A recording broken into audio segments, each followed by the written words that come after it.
3 years ago, the images of the fire that engulfed the medieval church of Notre Dame in Paris made headlines around the world. After the initial shock, thousands of men and women, including architects, scientists, or painters, started working around the clock to restore the building to its former glory. French President Emmanuel Macron gave them a 5-year deadline to complete the work. But are they on target? Notre Dame Revisited on France 24 and France24.com.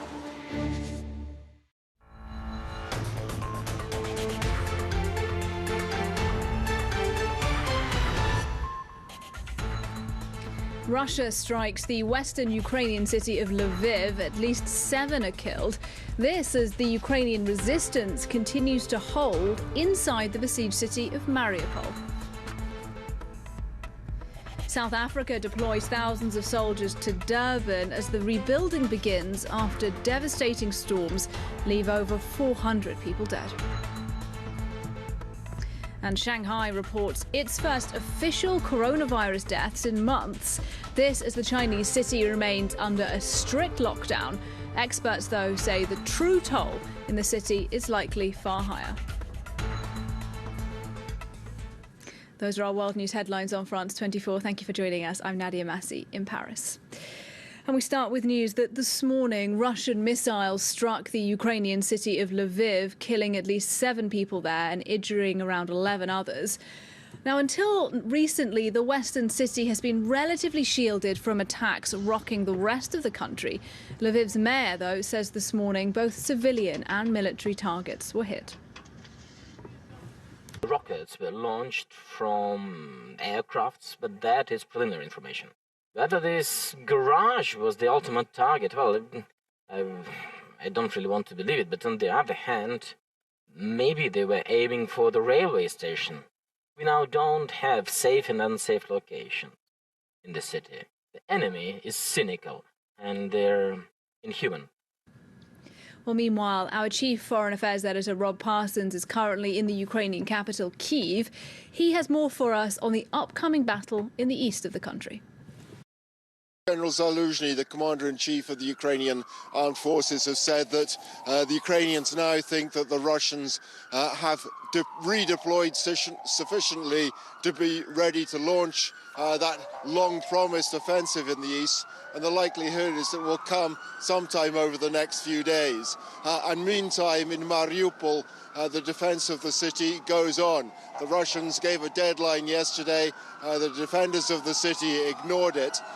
There may be as many as 3,000 men still in the Azov steel works, which is an enormous area, about 4, 5, 6 square kilometers, where the conditions are pretty good for defending the city, very difficult for invading troops to get in there. And the Russians clearly are taking heavy losses. That's what's holding them back. But at the same time, you know, they feel under a certain amount of pressure. Russia needs to be able to announce some sort of victory, particularly with May the 9th, that's Victory Day, to celebrate the end of the Second World War coming up soon. Clearly, Vladimir Putin would like to be able to say to the Russian people, look, we've completed the battle to take control over eastern Ukraine, but he's not there yet. And, you know, meantime, the fighting goes on, and meantime, the Russians are taking heavy losses. Yet another general, General Frolov, deputy commander of the Russian 8th Army, killed over the weekend. That's 8 generals now who've been killed. Well, meanwhile, another France 24 team is currently in the central eastern Ukrainian city of Dnipro. It's not far from the worst of the fighting in Mariupol and Donbass, and so the city has become a hub for tens of thousands of Ukrainians fleeing the war. Karim Yahyaoui and Mohamed Farhat have met some of them. This theater in the city of Dnipro is now being used as a center to help distribute food and other items to internally displaced Ukrainians. This family arrived in the city fleeing from Kramatorsk in the Donbass. We need clothes for the little one because she is growing so fast. Her clothes are too small. We don't have the money to buy any. That's why we came here, so that we could find something for her. Some of those who were displaced to Dnipro are now volunteering and helping others who've just arrived. Ivan fled from Donetsk. He's now serving up hot meals in a restaurant in Dnipro. I have now been displaced twice. I had to flee Donetsk to go to Kharkiv, and then I had to flee Kharkiv. I hope to go back there someday. Every day, the restaurant where Ivan works serves around 100 warm meals, free of charge.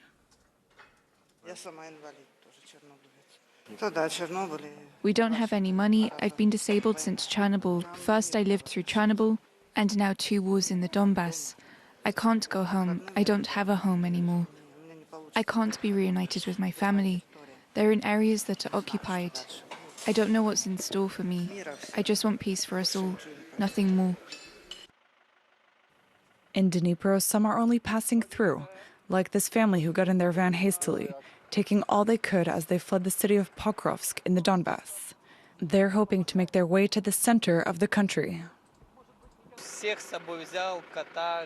I took my whole family and my cat.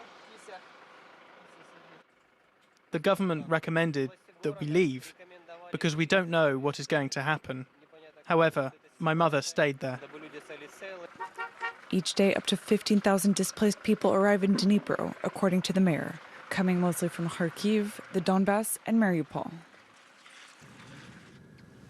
Now, in other world news, work is underway in South Africa this week to restore vital services like water and electricity after extreme weather killed over 400 people. The flooding was among the worst on record in the country. Thousands of homes have also been destroyed. Yinka Oyatade has this. As the rain subsides in South Africa, officials finally assess the extent of the damage. Days of severe storms and flooding left a trail of destruction here. Around 4,000 homes have been completely wiped out. Rescue teams continue to search for dozens still missing, while victims struggle to come to terms with the disaster. My niece was sleeping with me. When the mudslide happened, she was washed away. We don't know where she is. She hasn't been found. Heavy rainfall started pounding South Africa's east coast last Monday, triggering deadly mudslides and flash floods. The province of KwaZulu-Natal has been the worst hit, with the highest number of victims recorded there. Its premier says relief is on its way. The government and social partners will provide support to the bereaved families. We want to emphasize the fact that, having learned the lessons of COVID-19, no amount of corruption, maladministration, or fraud will be tolerated in the province. The South African government has announced that it will release 63 million euros for emergency relief, but that may not be enough. Authorities in KwaZulu-Natal say billions will be needed to rebuild the province alone. Now, China has reported the deaths of 3 people from COVID-19 in Shanghai for the first time since the city entered a strict lockdown late March. The victims were aged between 89 and 91 and unvaccinated. For more, here's Oliver Farry in Hong Kong. If we were to look at patterns of deaths in large outbreaks elsewhere in the world, it would stand to reason that there would be more than 3 deaths in the 375,000 cases that have been recorded in Shanghai over the past few weeks. Now, of course,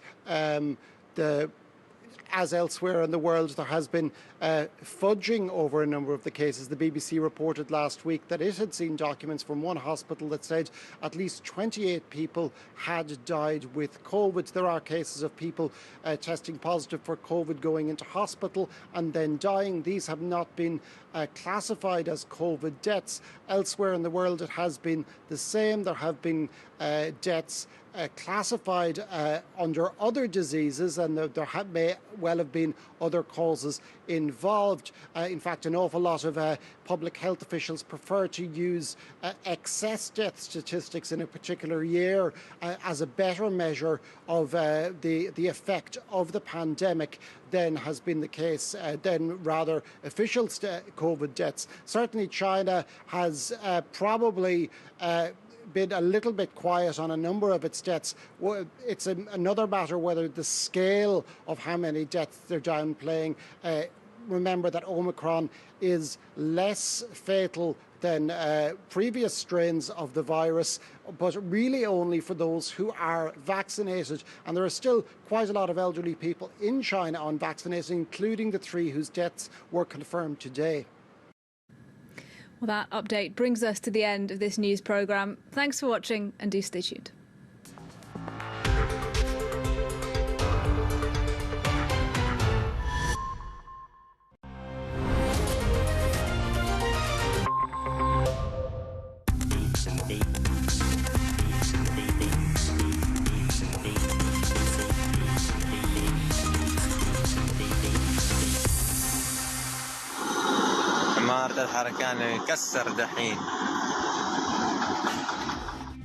The authorities in Saudi Arabia have been demolishing entire neighborhoods in the port city of Jeddah this spring. They're making space for a mega project announced by Crown Prince Mohammed bin Salman. Called Jeddah Central, it'll cost some $20 billion and feature an opera, an aquarium, a museum and luxury hotels. But the families who are losing their homes say they weren't given enough warning and haven't been offered proper compensation. In a country where criticizing the government can land you in jail, few people are protesting openly against the demolitions. Our observer lives in Jeddah. We're hiding his identity for his own protection. You see bulldozers everywhere, tearing everything down. It's like a cancer. It started in the south of the city 4 months ago. Now it's approaching the historic city center. They've demolished about 10 neighborhoods so far. In all, about 40 neighborhoods are slated for demolition. They're supposed to be gone by the end of 2022. The authorities haven't provided enough resources to relocate all the families. City workers put up notices on certain buildings. If people didn't move out, they cut the electricity and threw their belongings into the street.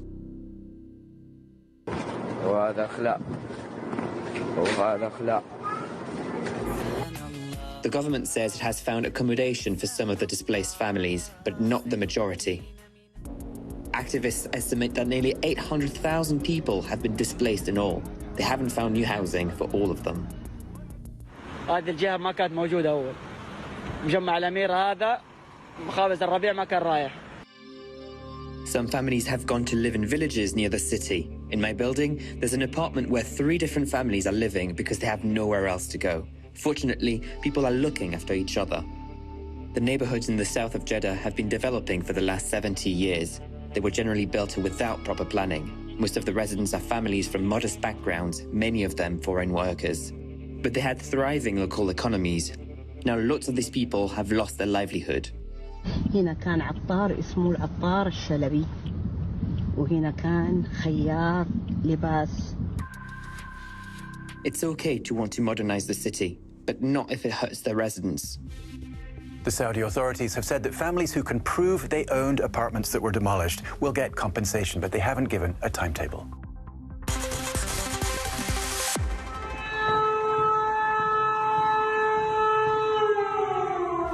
An air raid siren in Ukraine to warn of a possible airstrike.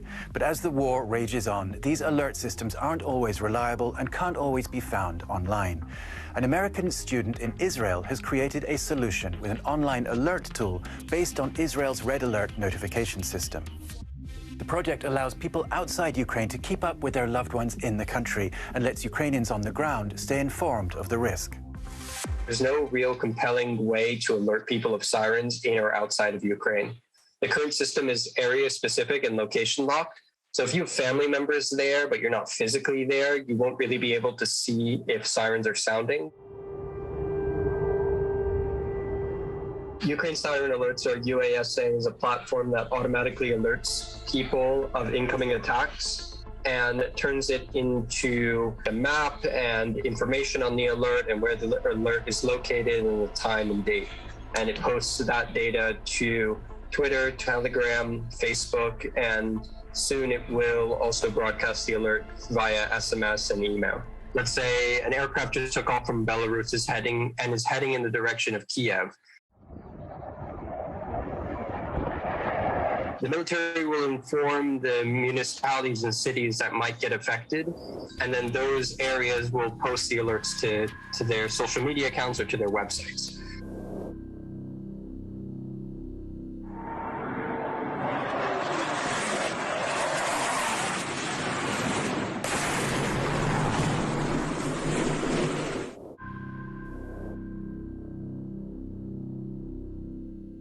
UASA combines all that data into one place. Bernard's alert system already has thousands of followers on Twitter. He says it's especially useful for Ukrainians living overseas, like his girlfriend, who have families still inside the country. It's reassuring to be able to know exactly what's going on when it happens, because you're able to see and really feel connected to your family there and the people you know. And I've heard from people in Ukraine, outside of Ukraine. One that stuck with me quite a bit is a guy who goes by the name of Chris, who's from Kiev. He told me that he learned about it from Twitter and was using the service because the area that he was in didn't physically have sirens. So he was using UASA because it still gave alerts for his area, despite the fact that there's no physical sirens. And he's able to notify his friends and family. And he told me like it's helped and saved his family. And that's just amazing to me. It's my goal. I started the project because I want to help people. That's it for this week. As always, let us know what's happening where you are, whether it's something bad happening in your community that needs to be denounced, or something good, a positive initiative you think we should cover. Our contact info is on the screen. I'll see you next time.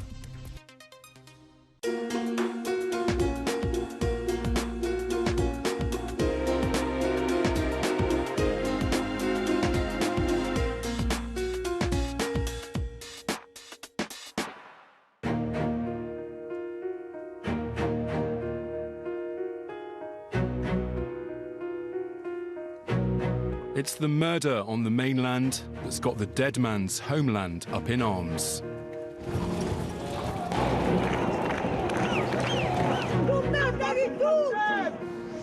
The killing of the jailed assassin and independence figurehead Ivan Colonna triggered often violent protests in his native Corsica and pushed the question of deeper autonomy high up the political agenda. Back in 1998, Colonna fatally shot a local prefect and was sentenced to life in prison for that crime nearly 10 years later. But by that point, he'd already got a firm following as a local hero of the nationalist cause. Hello and welcome to France in Focus. This week we've flown to a rugged and a restive island where calls for greater self-governance persist and where tensions have boiled over onto the streets. Corsica has by and large been French since 1769, but some here want the cord slackened, if not snipped altogether. And as you'll find out in this next report, uproar and upheaval have been part of island life for years. August 1975. A group of pro-autonomy militants occupy the wine warehouse of a former Algerian settler accused of being involved in a financial scandal. Over 1,000 gendarmes were sent by the French government to bring the standoff to an end. 2 officers lost their lives and 1 of the militants was injured. The episode heralded the start of a new era of Corsican resistance. Large numbers of Corsicans went to settle in France's colonies across North Africa and in French Indochina. And during the period of decolonization, this influx of former settlers back to the island meant that locals started to feel they were getting a rough deal and that they weren't being given the same financial handouts from the state that these former settlers were getting. 1 year later, Corsica's National Liberation Front was born. But before the creation of the FLNC, other islanders had already left their mark and strived for change.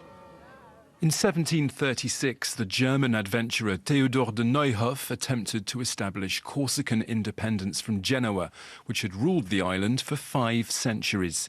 He became the first and only king of Corsica. 20 years later, Pascal Paoli ended Genoese rule. He He was elected president of the Executive Council and wrote one of Europe's most democratic constitutions at the time. He oversaw more than a decade of Corsican independence and transformed the island with his reforms. The key figure of the 18th century was Pascal Paoli. He was a man who wanted to give Corsica a constitution, who set up a national navy and army regiments, who created the university in Corte, and the Paulist regime, which would stay in place for 14 years until 1769. It was King Louis XV's army that ended Paoli's rule and, more importantly, closed the University of Corte. Just a few months earlier, Napoleon Bonaparte had been born in the city of Ajaccio. Like his father, the young general would come to worship Paoli and his ideas. But Napoleon's ambitions would take him far from his native shores and to the centre of French and later European power. Ever since then, the history of Corsica has been inextricably and uneasily linked to that of the mainland. Many Corsicans who came out in protest following news that Colonna had been assaulted and killed were youngsters. Growing up in one of the poorest pockets of France and with the feeling that they're being ignored, the island's young population was quick to join the demos. We've driven to the central university town of Corte to meet some students who are hoping that the winds of change will soon blow in.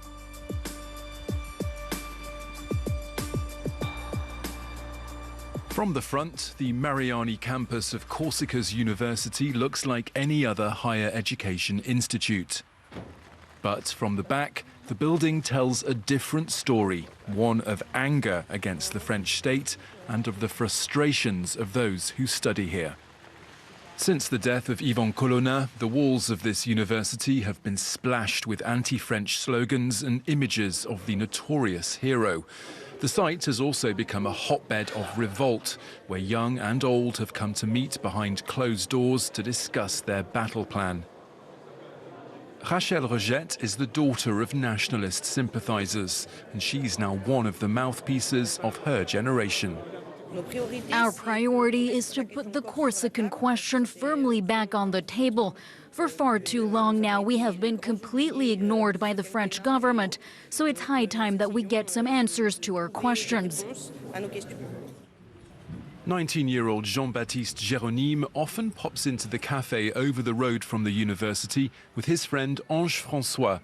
They're both in their first year studying education sciences. They're proud of their Corsican roots and identity and of their dwindling native language, which they prefer to use day to day.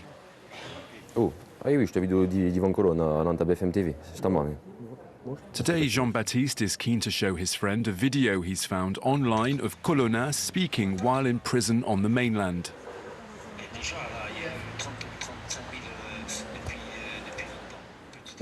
For me, Yvon Colonna represents Corsica. He died for the island, defending our ideals. Since 2015, we've been trying to have a discussion with the French government to push forward the Corsican question. Unfortunately, we've been forgotten about, and it's just sad that Colonna has had to die for our problems to be put back on the table. This push to have a greater say goes hand in hand with another battle, one that youngsters were fighting before Colonna was attacked and killed. As they put their heads in their textbooks, the island's students all too often struggle to keep their heads above water as well. With financial insecurity growing, many find it hard to pay their rent or fill their cupboards with food, a situation that's fueled tensions further. With youngsters pushing for change, and with many locals believing that their island should be granted more powers, we've come to meet a professor at the university campus in Corte to unpick these issues further. André Fedji, you're a professor of political science at the University of Corsica. Thank you for speaking to France 24. My first question is about the nationalist movement here on the island. It's been brewing in the background for years, but what's different about this latest resurgence of it? The nationalist movement is a bit out of practice in organizing big rallies. This one is quite unique in terms of the intensity and the frequency. There have been dozens of protests over more than 10 days, with surely more than 20,000 people. That's a lot for Corsica. There have also been several incidents that have caught the authorities' attention, even if we're speaking of just a handful of people, maybe 2 or 3% of protesters. Many here on the island are calling for greater autonomy. What would that actually look like? How far and how deep could it go? Corsicans believe that autonomy would allow elected officials to intervene directly on legal matters. That means more room for manoeuvre, more authority in decision-making, more legal weight in areas like the economy, taxes or urban planning, for example. These areas would need to be negotiated with the government. The aim, in theory, would be to establish standards that are more adapted to the Corsican situation and therefore more efficient than the national standards. Now, Corsica already has a rather special status. What does it currently enjoy in terms of benefits? Corsica's administrative status is very different because we merged one region with 2 administrative departments. The same model was proposed in Alsace in 2013, so it's not exceptional in itself. What stands out, even if it doesn't have much impact in terms of decision-making, is that Corsica has an executive council which answers to the Corsican Assembly. This is different from the mainland. It also has some additional powers, but purely administrative, nothing legal or statutory. Let's talk now about Yvon Colonna. Why has he become such an important figurehead for youngsters here? There's a lot of backstory as to why he became a symbol of injustice. Since 2015, the nationalists have held power, and over the past 5 years, they've widened their majority in local elections. But the French government has given no indication that it intends to listen, at least in part, to their demands. So there's a great deal of resentment and frustration and a feeling of injustice. All this comes together to focus on one person, a man who Corsicans feel should have been allowed to finish his jail time at home. Instead, he was denied permission to transfer from his mainland prison and left at the mercy of Islamist extremists, which probably fueled some conspiracy theories. Just how difficult or problematic has life become for youngsters, for students here in Corsica? The Corsican economic model produces wealth, it produces jobs, but it's often unskilled, poorly paid work that offers little job security. The main sectors are construction, seasonal tourism and retail, so fairly unskilled and poorly paid. One demand here in Corsica is that the status of Corsica be written into the constitution. Why is that so important for people living here? Today, the constitution is so rigid.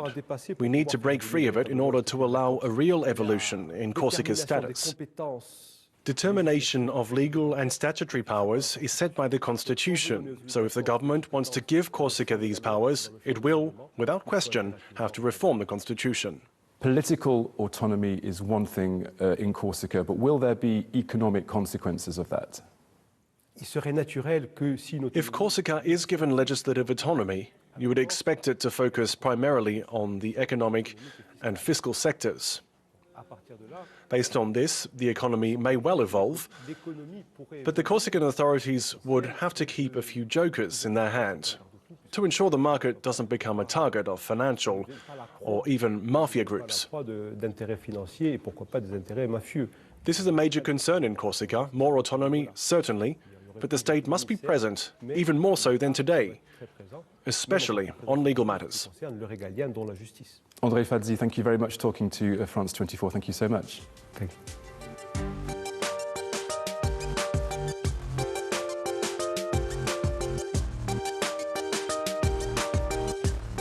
Well, that's all from me and the island of Corsica, but do stay tuned to France 24.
3 years ago, the images of the fire that engulfed the medieval church of Notre Dame in Paris made headlines around the world. After the initial shock, thousands of men and women, including architects, scientists, or painters, started working around the clock to restore the building to its former glory. French President Emmanuel Macron gave them a 5-year deadline to complete the work. But are they on target?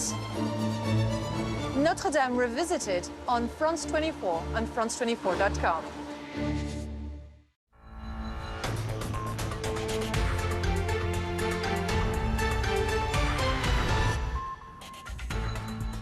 Russia strikes the western Ukrainian city of Lviv. At least 7 are killed. This as the Ukrainian resistance continues to hold inside the besieged city of Mariupol. South Africa deploys thousands of soldiers to Durban as the rebuilding begins after devastating storms leave over 400 people dead. And Shanghai reports its first official coronavirus deaths in months. This as the Chinese city remains under a strict lockdown. Experts, though, say the true toll in the city is likely far higher. Those are our world news headlines on France 24. Thank you for joining us. I'm Nadia Massey in Paris. And we start with news that this morning Russian missiles struck the Ukrainian city of Lviv, killing at least 7 people there and injuring around 11 others. Now, until recently, the western city has been relatively shielded from attacks rocking the rest of the country. Lviv's mayor, though, says this morning both civilian and military targets were hit. Rockets were launched from aircrafts, but that is preliminary information. Whether this garage was the ultimate target, well, I don't really want to believe it, but on the other hand, maybe they were aiming for the railway station. We now don't have safe and unsafe locations in the city. The enemy is cynical and they're inhuman. Well, meanwhile, our chief foreign affairs editor, Rob Parsons, is currently in the Ukrainian capital, Kyiv. He has more for us on the upcoming battle in the east of the country. General Zaluzhny, the commander-in-chief of the Ukrainian armed forces, has said that the Ukrainians now think that the Russians have redeployed sufficiently to be ready to launch that long-promised offensive in the east, and the likelihood is that will come sometime over the next few days. And meantime, in Mariupol, the defense of the city goes on. The Russians gave a deadline yesterday. The defenders of the city ignored it.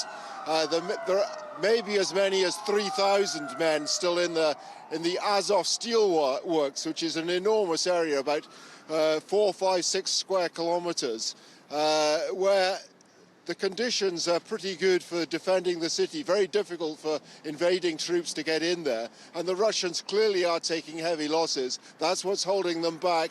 But at the same time, you know, they feel under a certain amount of pressure. Russia needs to be able to announce some sort of victory, particularly with May the 9th, that's Victory Day, to celebrate the end of the Second World War coming up soon. Clearly, Vladimir Putin would like to be able to say to the Russian people, look, we've completed the battle to take control over eastern Ukraine, but he's not there yet. And, you know, meantime, the fighting goes on, and meantime, the Russians are taking heavy losses. Yet another general, General Frolov, deputy commander of the Russian 8th Army, killed over the weekend. That's 8 generals now who've been killed. Well, meanwhile, another France 24 team is currently in the central eastern Ukrainian city of Dnipro. It's not far from the worst of the fighting in Mariupol and Donbass, and so the city has become a hub for tens of thousands of Ukrainians fleeing the war. Karim Yahyaoui and Mohamed Farhat have met some of them. This theater in the city of Dnipro is now being used as a center to help distribute food and other items to internally displaced Ukrainians. This family arrived in the city fleeing from Kramatorsk in the Donbass. We need clothes for the little one because she is growing so fast. Her clothes are too small. We don't have the money to buy any. That's why we came here, so that we could find something for her. Some of those who were displaced to Dnipro are now volunteering and helping others who've just arrived. Ivan fled from Donetsk. He's now serving up hot meals in a restaurant in Dnipro. I have now been displaced twice. I had to flee Donetsk to go to Kharkiv, and then I had to flee Kharkiv. I hope to go back there someday. Every day, the restaurant where Ivan works serves around 100 warm meals, free of charge.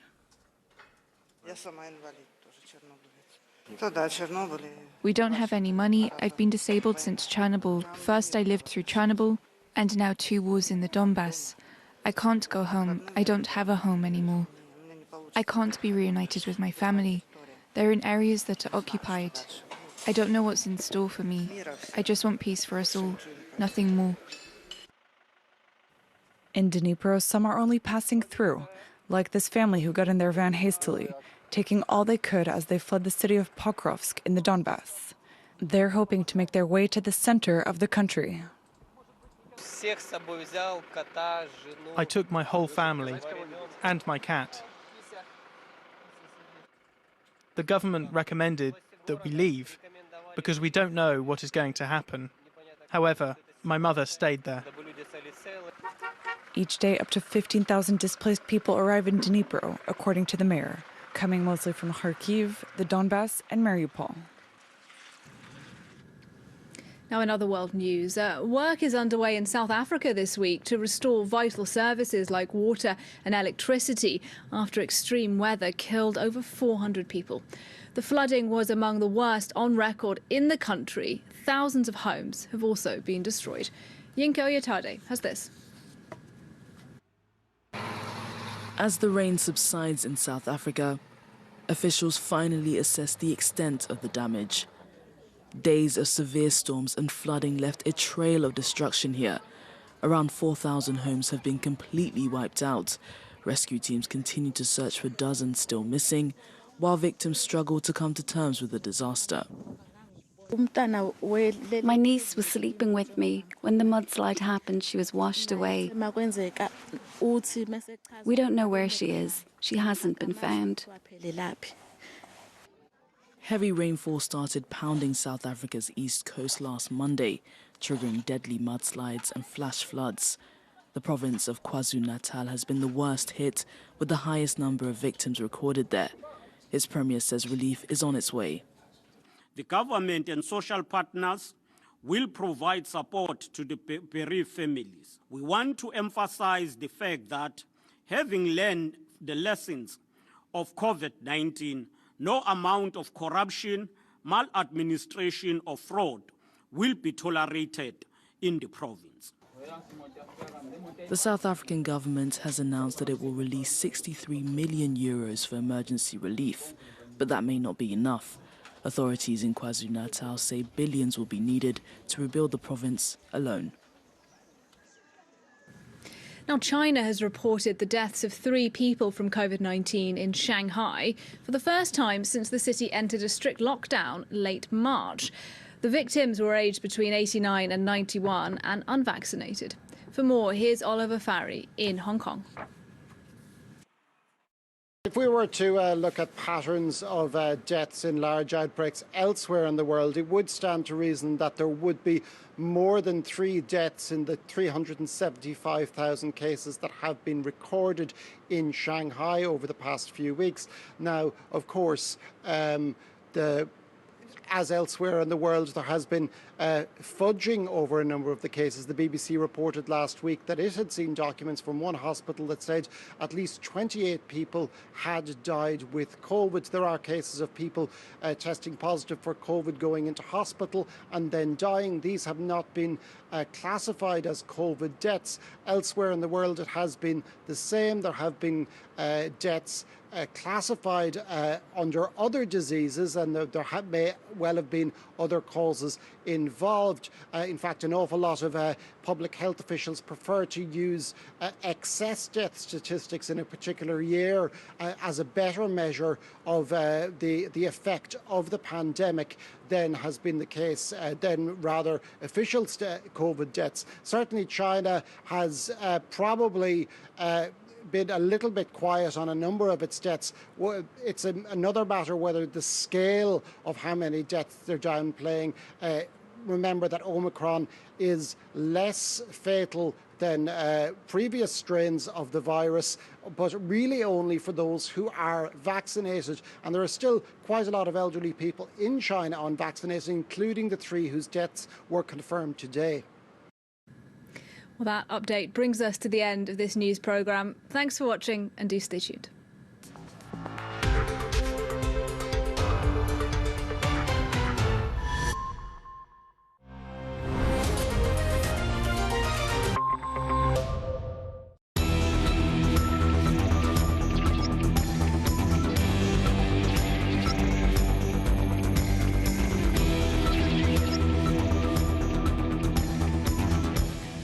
Incredible to think that it is already 3 years ago, the night of the 15th to the 16th of April 2019, the fire that severely damaged but failed to destroy Notre Dame. So badly damaged that for several days it was unclear if the structure of the building would even survive. Then, though, came the big promise that it would be rebuilt for 2024 in time for the Olympic Games in Paris. The huge works got underway, colossal works, extremely difficult, and all right in the middle of the first wave of coronavirus, and with the area covered as well in lead dust, highly toxic, released from the fire in the roof. In Revisited, we promised you we'd follow the reconstruction, a kind of annual checkup. In the last edition, we visited the works with an historical monument architect. We met with local people who live next to Notre Dame, with the designers of the temporary wooden structure that holds the building together, and restorers working hard on the paintings as well. We also met the man in charge of the works, and despite all the difficulties, he still seemed optimistic. We are still on course to reopen the cathedral to worshippers in 2024. The whole world is watching our progress. We're aware of all that's at stake, we're aware of the difficulties, and we can't afford to make any mistakes. We are all working hard to complete this project and complete it well. So 1 year on, we are halfway through the restoration time available, but the actual restoration work has still not really begun. Tension then is rising, but is the reopening of Notre Dame in 2024 really feasible? Well, hundreds of tradesmen and women up and down the country certainly hope so, fully engaged in the process. Well, Melina Huet with Josh Vardy revisit for the second time Notre Dame for France 24.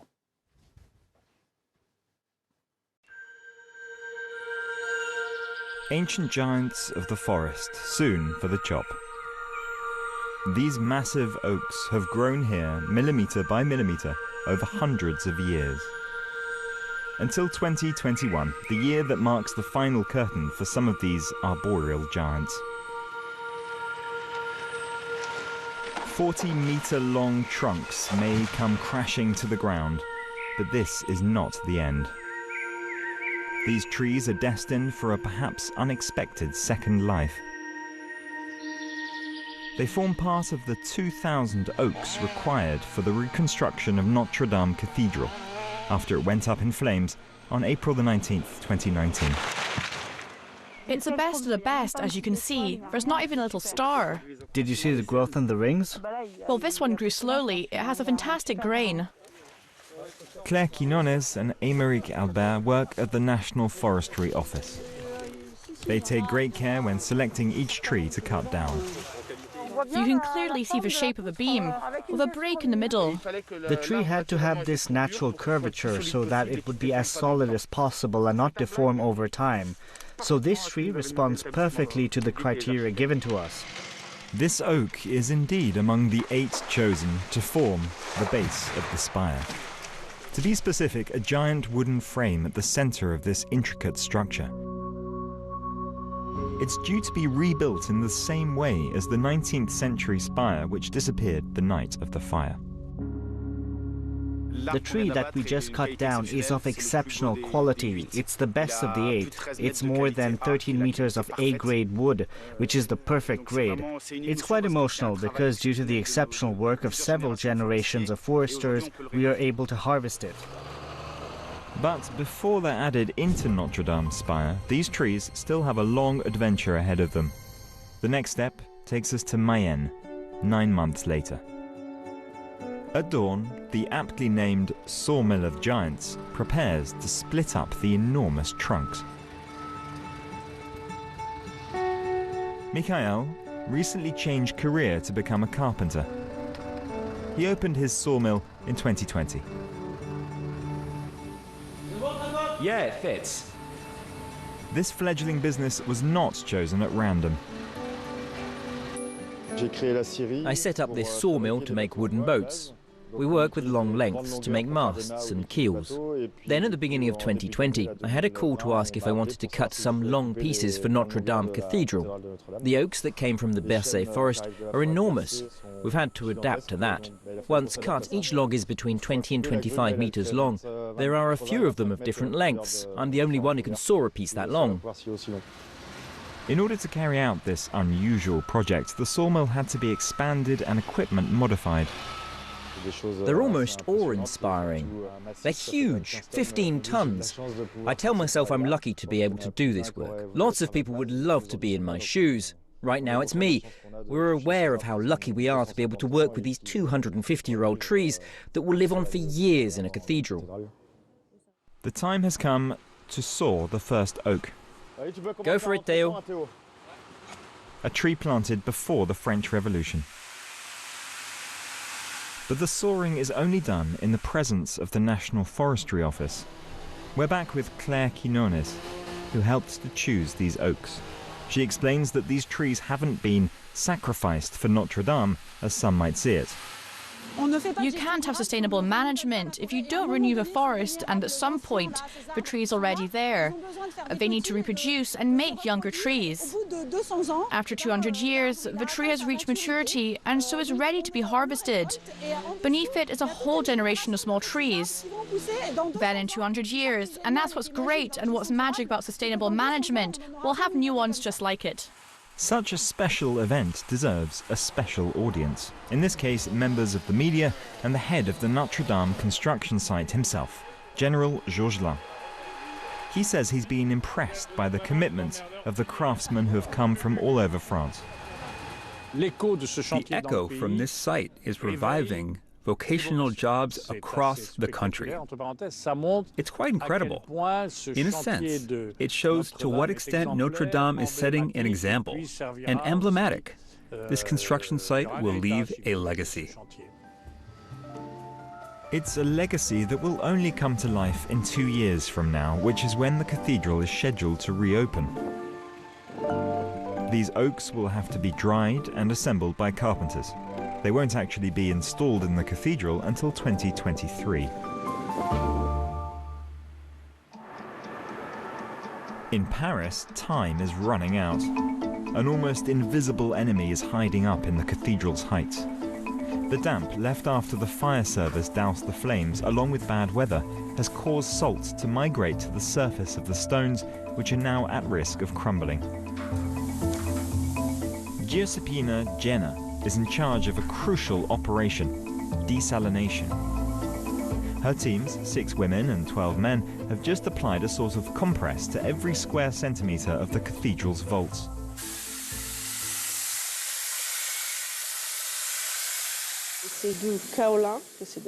It's kaolin, which is clay and very pure sand. We mix it with demineralized water, which is water that has no salt. And we make a mixture that is already stabilized, and then we apply it with this machine, and then we smooth it to a thickness of 0.5 millimeter. Do the last ones, then you can smooth it. This coating is due to be removed in a few months, the time it takes to check that the salt has disappeared and no longer threatens the building. It's a complicated task. There are several phases in restoration. You may see a scaffold, and then, before you know it, it's magnificent. People don't know that everything is done by hand. Of course, we have machines that can project, but apart from that, human hands do all the work. It's physical work, but it brings great satisfaction. Giuseppina has been doing restoration work for 20 years, but the Italian specialist says this site has no equivalent in the world. Everyone knows what Notre Dame is when you say its name. Notre Dame has been glorified in books and musicals. Notre Dame is more than a cathedral. It's Disney and all the rest. It was a real shock when we saw the fire. It was terrible for a restorer. Anyway, I'm very happy to be here. A few meters from Giuseppina's building site, the housing of the great organ was spared by the flames, so has not been moved, nor have its giant front pipes. But the 8,000 others that make up the instrument, as well as its wind chests, have been removed one by one and are being renovated far away from Paris.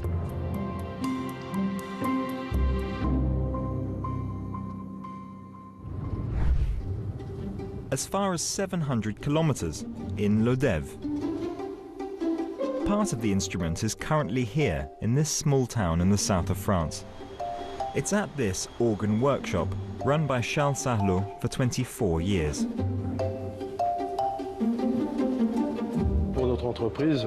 For our company, it's rather rewarding to participate in the restoration of the organ in this place. It's real. It's Notre Dame. There's no question. It means a lot to us, that's for sure. The workshop is restoring the 19 wind chests of the organ right at the heart of the instrument. The wooden base, which holds thousands of pipes. The wind chest is what distributes the air to the pipes. When the organist plays a key on the keyboard, it acts on the valve. It pulls a valve in reality. And so the air rushes through the whole row of notches to feed a note on the keyboard. For example, it's going to make all the founds play in each stop. Then the organist chooses from all his founds which stop he wants to play. I think this one here, for example, is the clarion. And then afterwards you have the trumpet and all the rest, all the instruments. 115 registers make it the largest instrument in France. Once dismantled, it's difficult to imagine its size, 12 meters tall by 12 meters wide. Charles tries to give us an idea. Here you can see a wind chest, but inside the organ there's a certain number of wind chests in a row, and above them are even more. The pipes sit on top of all that, and the organist is there in relation to the casing. And then everything else is contained inside. He has his console outside with his back to the case. And he plays facing that way? And he plays facing the choir. The wind chests were contaminated with lead, so had to be treated before being delivered to the workshop. We took advantage of the fact that everything had been dismantled to carry out a serious inspection of the wind chests. We tested them, or we put them to the wind, so to speak. We put them under pressure in the same conditions as when they're inside the instrument, and we check absolutely all the notes to see if there's any borrowing, or when a note speaks to the next one we're sounding. You shouldn't hear two of them. So we tested all that. We saw there were a few small problems, so we made corrections, and that's it. So here, having a musical ear or not doesn't make a difference. It's not that harmonious, but it works.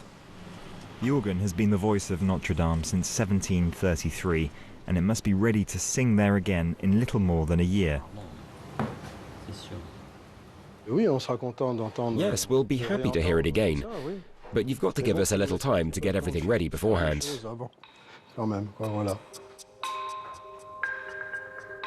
Each wind chest needs roughly 250 hours of work. Here, like elsewhere, time is running out.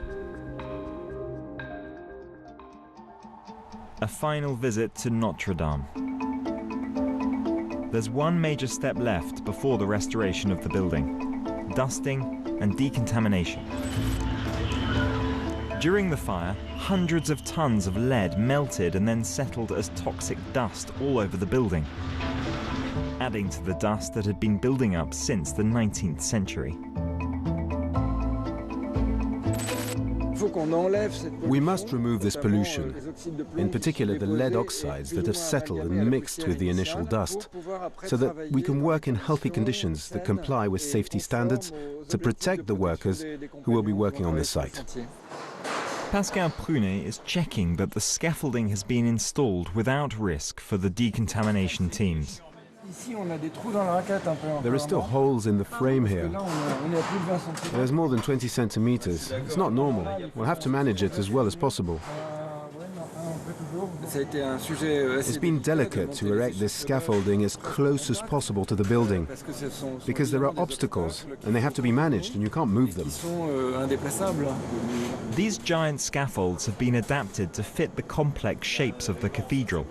It has to include, for example, all the artwork on the outside. This is a very famous group of statues in the cathedral, known as the Vow of Louis XIII. It is installed in the axis of the choir, and so you can see it's already been restored a long time ago. These fingers have been repaired or replaced, but then you can see the dirt that had settled inside the stone. The result of the dust removal work is striking. You can now see the cathedral's vaults just as its 19th century visitors saw them, immaculately white. With 2 years to go on the project, the biggest surprise has not come from up here. An exceptional discovery has been made underground. There was a very strong fire here. This is where the spire fell. There was a pile of rubble that we gradually removed, and these elements were discovered underneath. The elements he's referring to are fragments of the former rood screen of Notre Dame, of which only a few pieces had been found, now housed in the Louvre Museum. A human-shaped lead sarcophagus was also dug out, which probably dates from the 14th century. We were able to pass an endoscopic camera inside, which allowed us to identify tissue remains, but also organic matter such as hair and also plant remains, particularly at the head level with small leaves. At first glance it looked like boxwood, but that is yet to be confirmed. And this is a practice reserved for the social elite. We're not talking about embalming, but about maximum preservation of the body. The fact that these plant remains are still there proves that the contents have been very well preserved.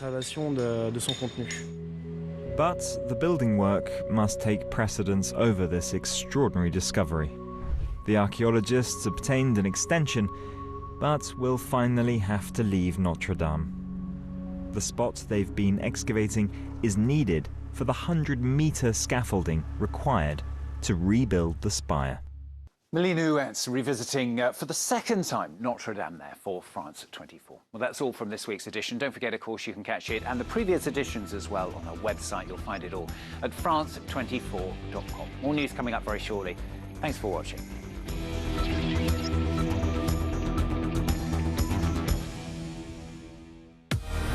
A programme about women who are reshaping our world. We meet those who seek equality, be it in the boardroom or at the village well. The 51% brings you stories from across the globe about the women who are challenging the way we think. The 51%, presented by Annette Young on France 24 and France24.com.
everything you do on the web leaves a footprint.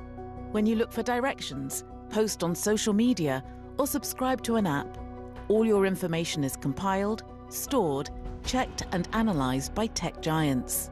You have to think about their business model is collect as much information as possible so that they can then sell that information who wants to find exactly you. Across the world, citizens are striving to protect their privacy. There are many, many ways that you can remain confidential even in this hyper-connected world with a lot of state surveillance. So, is it only possible to go under the radar to cover your online tracks? We've got the guide on Reporters Plus. Join us on France 24 and France24.com.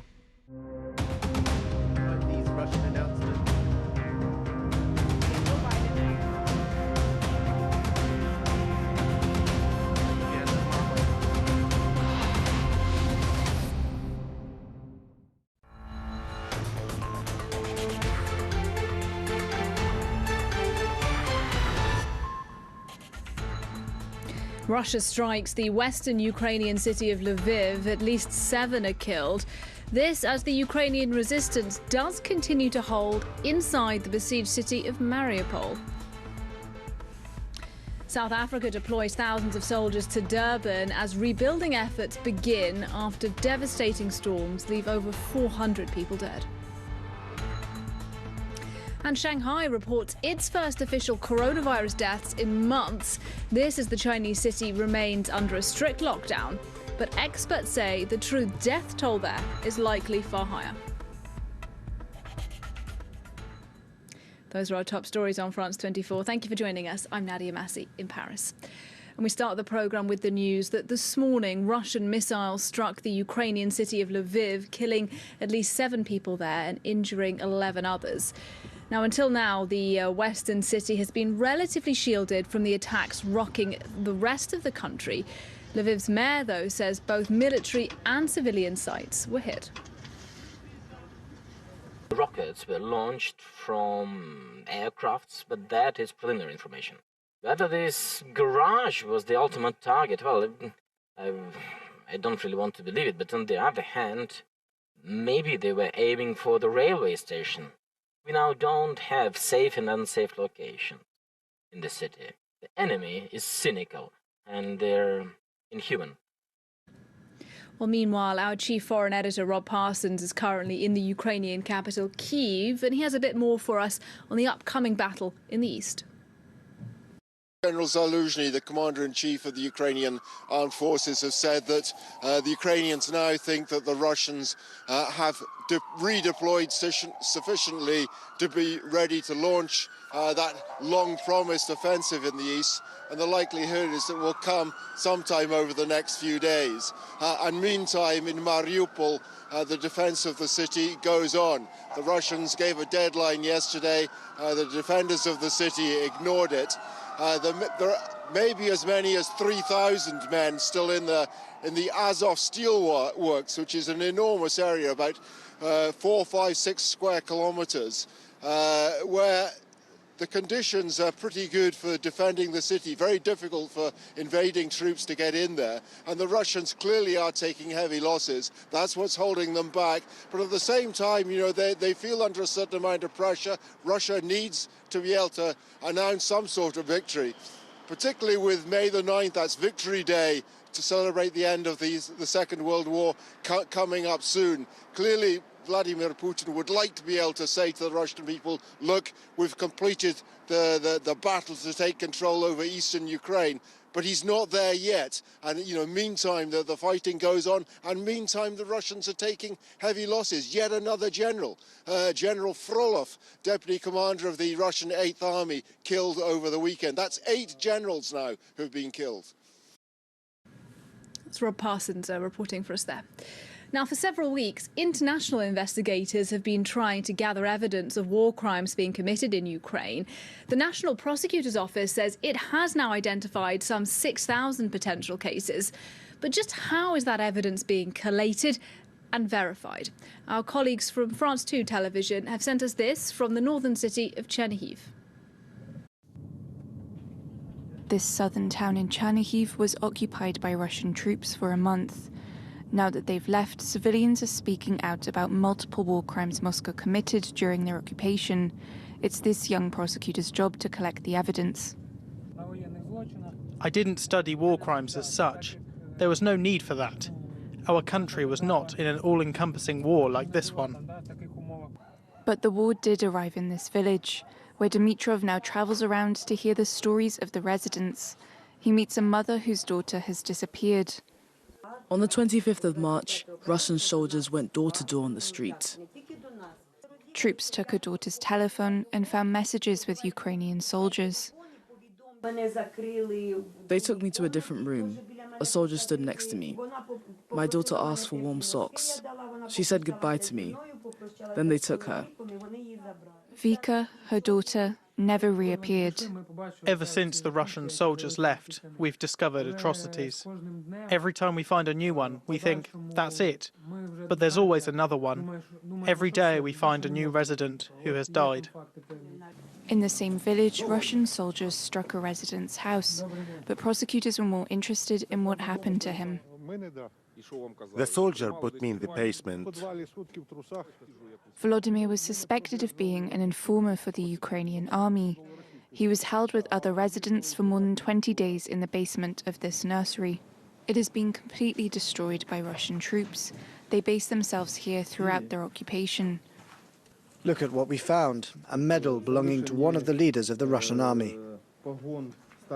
There are many testimonies of abuse coming out of former Russian-occupied villages in Ukraine, but only a small number of the stories may end up in court because of insufficient evidence. Now, in other world news, work is underway this week in South Africa to restore vital services like water and electricity after extreme weather left over 400 people dead. The flooding was among the worst on record ever in South Africa. Thousands of homes have been destroyed, and the government says it will take days, if not weeks, before a semblance of normality can resume around the city of Durban. For more, here's our South Africa correspondent Nadine Theron. Still raining, that's the first thing. It's still raining and many roads are still underwater, and because of those roads and the bridges having collapsed, many communities are isolated and they're basically stuck on islands. And the government is working tirelessly to clear these roads, but in the meantime schools are supposed to reopen tomorrow. Children are returning to schools, but hundreds of schools have been damaged and dozens of hospitals have also, or healthcare facilities have been damaged, and 40,000 people have been displaced. Many areas are still without access to fresh water, and the government said that the water supply will only be fully restored by this weekend. So people are taking water fresh. They're trying to use the flood water to use for basic household activities. And in the meantime, the rescue workers are still recovering as bodies. Dozens of people are still missing, and we know that 3 rescue workers have already died this past weekend while trying to recover bodies. Around 200 rescue operations have already taken place, and it could take months for some of these roads and bridges to be rebuilt, for people to have proper access and quick access to schools, workplaces and hospitals. A lot of work to do. How is the government now responding? So the extent of the damage to infrastructure alone has been estimated to be more than 200 million euros. The Premier of the province has requested for this provincial disaster to be declared as a national disaster in South Africa. President Cyril Ramaphosa has postponed his diplomatic mission to the Kingdom of Saudi Arabia, and he's actually going to stay in South Africa now to focus on the flooding recovery efforts. Other provinces in the country are now are also sending rescue teams. Rescue teams from around the country have been travelling to KwaZulu-Natal to assist, and 10,000 troops from the military are going to arrive in KwaZulu-Natal tomorrow. Many of them are plumbers and electricians. They're going to fix the problems with the roads and the electricity and the water supply, and they're also going to help with setting up field accommodation and water purification. And in the meantime, the government isn't said that they can't cope alone. They really rely on efforts from across the country to assist them. That's Nadine Theron for us there. Now, China has reported the deaths of 3 people from COVID-19 in Shanghai. It's the first time deaths have been reported since the city entered a strict lockdown in late March. The victims were aged between 89 and 91, and they had not been vaccinated. Sharon Gaffney has this. Dressed top to toe in protective kit, residents make their way down the near-deserted streets of downtown Shanghai. Elsewhere, others join long queues for COVID testing. The Chinese megacity has been under strict lockdown for weeks, with millions ordered to stay at home, relying on authorities to deliver food amid reports of shortages. Such targeted lockdown measures, along with travel restrictions and mass testing, have helped to slow down the number of infections across China, but authorities have struggled to contain outbreaks in multiple regions, largely driven by the fast-spreading Omicron variant. More than 22,000 cases were recorded in Shanghai over the past 24 hours, as well as the city's first death since the start of this latest outbreak. Officials are ramping up testing efforts using inflatable labs that can handle up to 100,000 samples per day. The inflatable labs are bigger than the regular ones, and they can be set up more quickly. Shanghai started locking down eastern areas at the end of March before extending the restrictions citywide days later. While some curbs were eased last week, most businesses remain closed and public transport is suspended. Frustrated residents have taken to social media to vent their anger at local authorities over difficulties sourcing food and poor conditions at central quarantine centres. Tensions have also erupted into occasional public protests and scuffles with police. 2 Palestinians were injured this morning by Israeli forces in the occupied West Bank. It's just the latest incident in a wave of violence in Israel and the Palestinian territories. Now, over the weekend, 170 people were wounded in the old city of Jerusalem. The worst of that unrest was on Friday when Israeli forces raided the Al-Aqsa Mosque complex. You can see those images there. They used rubber bullets and stun grenades at the holy site. And now the violence is threatening to unravel the Israeli government. Yesterday, the Arab-Israeli party RAM suspended its membership of the coalition. It says it will leave the government altogether if the violence continues. Well, those are our top stories from the newsroom. Thanks for watching, and do stay tuned, because up next on France 24 is Reporters, which follows the story of young activists trying to resist online surveillance.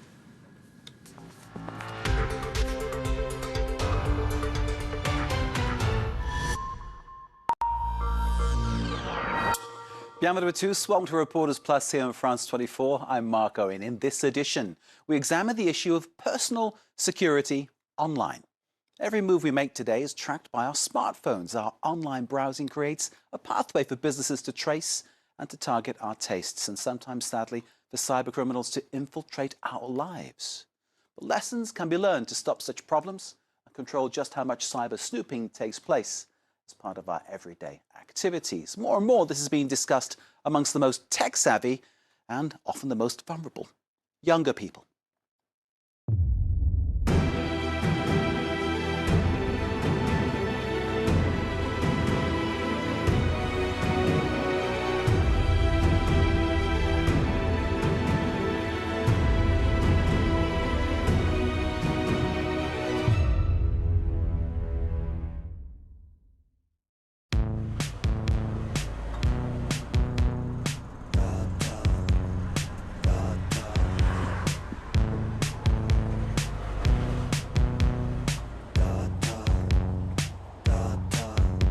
This next song is about all your private pictures that you put on the web of yourselves, of your loved ones, of everything you are and everything you want to be.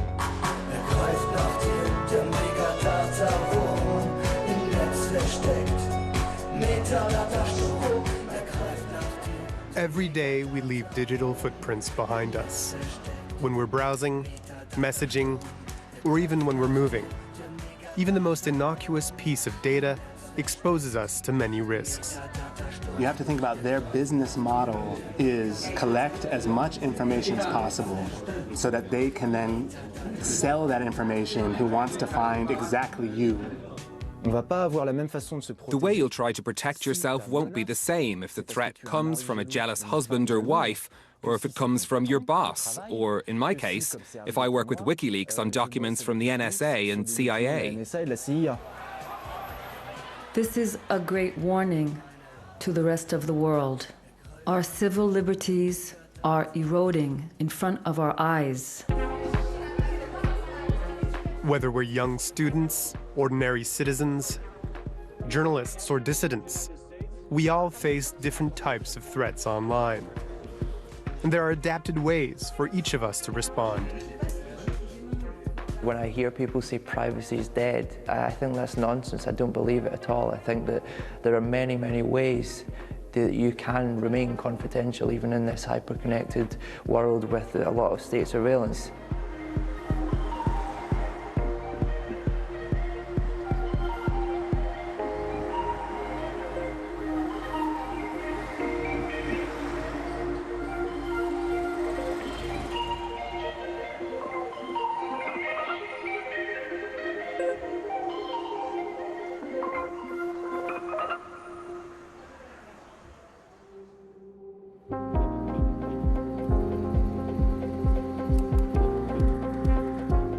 Max Thomas is an actor and musician based in Berlin. He's a frequent user of social media and other services provided by big tech, and recently woke up to the issue of data tracking. He knows the risks are limited for him in Germany today, but he's worried about the growing threat posed by tech giants on civil liberties. To learn how to better protect his privacy, he signed up for the Chaos Communication Camp. Every 4 years, this event brings together a community of hackers and coders from all over Europe. Together, they're working to build a more open internet.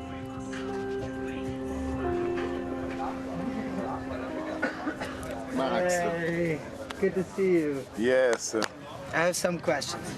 One big thing that I'm really trying to conquer is like, how could I get rid of Google? The way we try to approach Google is also to compartmentalize.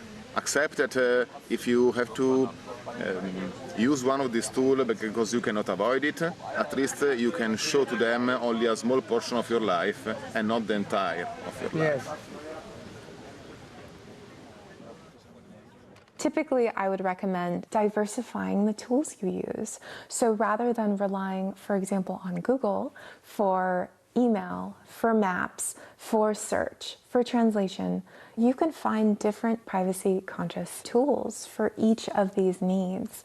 I would highly recommend that you start with the apps where you don't rely on anyone, like your browser. If you've been using Google Chrome, you could use Firefox, you could use Chromium, you could use Tor browser. There are so many different ones out there. And after you find a new browser and you try out a new browser, why don't you try a new search engine? You could change, for example, to DuckDuckGo. Some people try some other ones. They try Cirx, they try Quant. There are so many privacy-conscious search engines.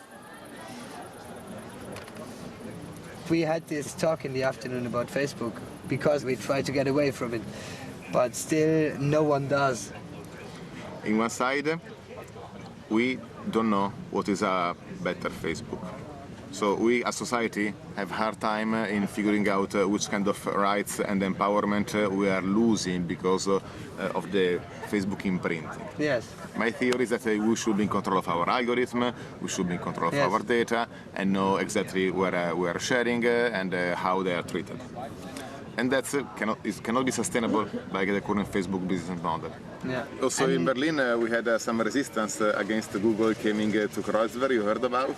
Yes. And that's raised a lot of attention on how Google was infiltrating in our life. Yes, and that was amazing. Even for Google, I think they never thought that this could happen. In 2018, under pressure from local protests, Google had to give up plans of building a tech campus in the Kreuzberg neighborhood of Berlin. I think Berlin is quite free as a city, and Berliners made it clear, with large protests and by calling on their elected officials, that no one in Kreuzberg wanted a Google campus.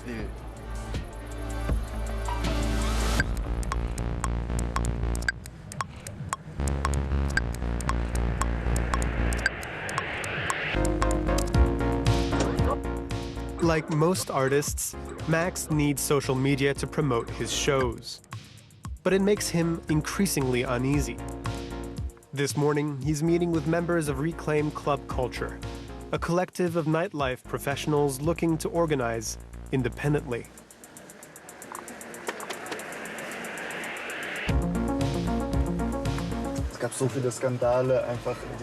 There have been so many scandals about how personal data is used and about user surveillance. Our idea is to start a campaign where we would invite all the people who work for clubs and the Berlin culture scene to choose an alternative platform on which they can post their events. We have done our research. There is a project in development called Mobilisant, and it could be an alternative to Facebook events.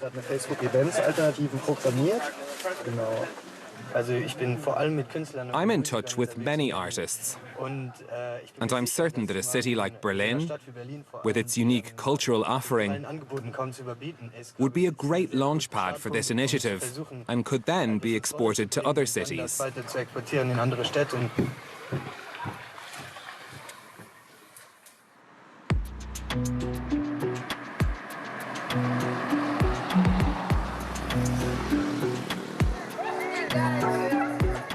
Privacy protection is now everyone's concern, but teenagers are on the front lines. They're some of the most avid users of social networks like TikTok, Instagram, or Snapchat. The teachers at Casablanca's Louis Massignon French School want to show their students the dark side of their favorite apps. Bonjour. Hi. So today, we're going to look at social networks. First off, have any of you ever read the terms and conditions of a social network?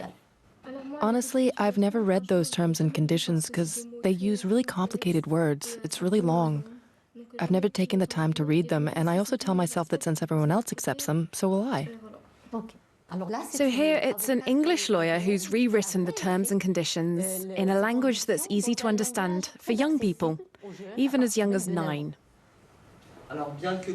So, although you remain responsible for the information you post on Instagram, we can keep, use and share your personal information with companies connected to Instagram. We are not responsible for what these other companies do with your information. On top of the data that you posted, you're also going to share what people call metadata. The time at which you connected, how many times you liked this or that content. All this data, they then sell it to companies that themselves sell it to other companies afterwards. Let's move on to the second quote. Go ahead, can you read it, please? Officially, you are the owner of the pictures and videos you post, but we are authorized to use them. We can also let other people use them all over the world. Others can pay us to use them, but we won't. We won't have to pay you in exchange. Basile? It's really shocking. It's if we supplied the wood and we built the fire, but we don't get the heat. Exactly. That's right. Actually, they give you the chimney. You can use Instagram for free, but that data belongs to them and they'll use it. That's always how it works.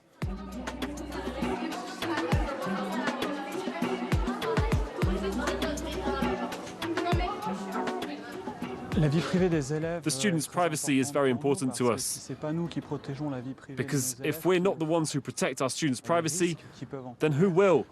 There are three types of risks when it comes to how their data is used. Mostly, there's how that data is exploited by the tech giants or the companies that work for them. Then there's also the risk of seeing their data used by hackers who gain access to their accounts. And then there's of course the risk of this data being used maliciously by other students. That's cyberbullying.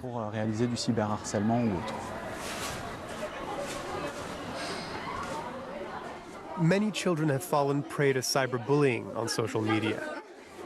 To stop that, teachers are showing their students how to better protect their accounts.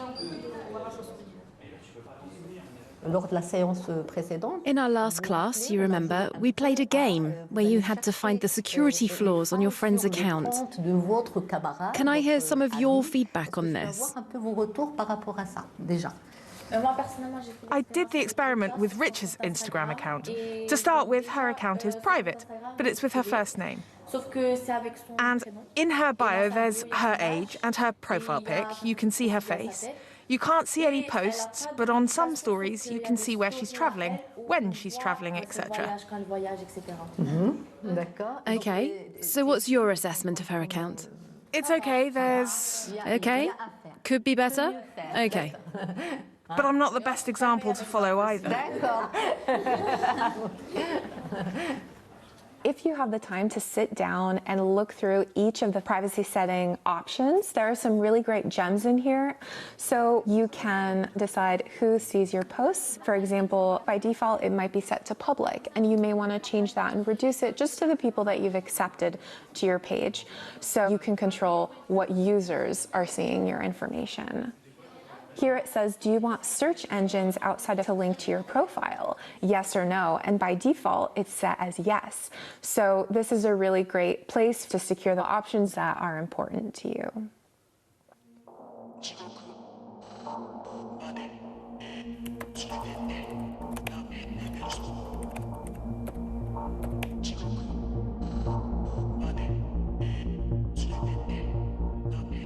Hello, Mr. Miyasu. My name is Wei Kei. I am a researcher from Hong Kong. I have been following your work about digital security. I was hoping to meet you to talk about the situation we're facing with China. I trust that you will be discreet. I have been as careful as I could, but it's still scary.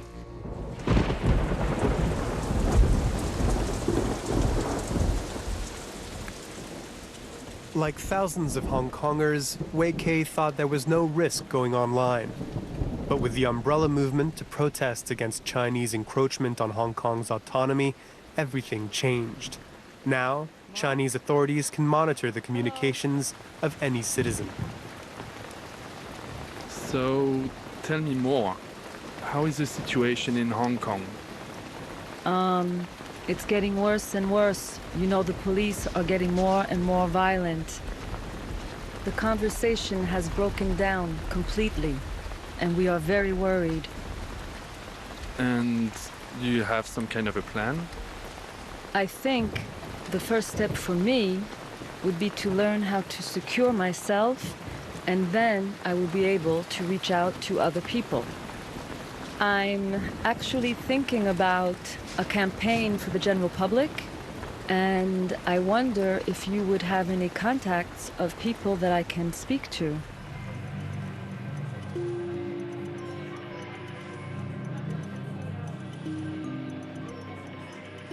Because of my experience living in China, I'm quite familiar how the Chinese government actually infiltrates in the general public and how they, you know, pinpoint certain individuals. I worry about that one day it will also happen to Hong Kong. For people to continue with their work, To fight for our rule of law and for our freedom of speech, they must learn how to protect themselves.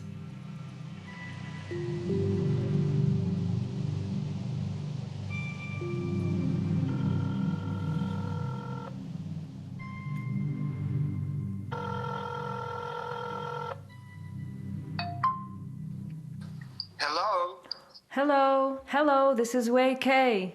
So what sort of occupation are you involved with? I work as a researcher, but then after the uprising, I became involved in digital security training. So I'm doing a lot of campaigning and contacting people who are actually high risk. And so now you're back to learn a little bit more about threat models? Yeah, threat modeling is something quite new to me. Okay, and it will help determine your risk. There are 5 questions that you can ask yourself. The first question, what is it that you want to keep private?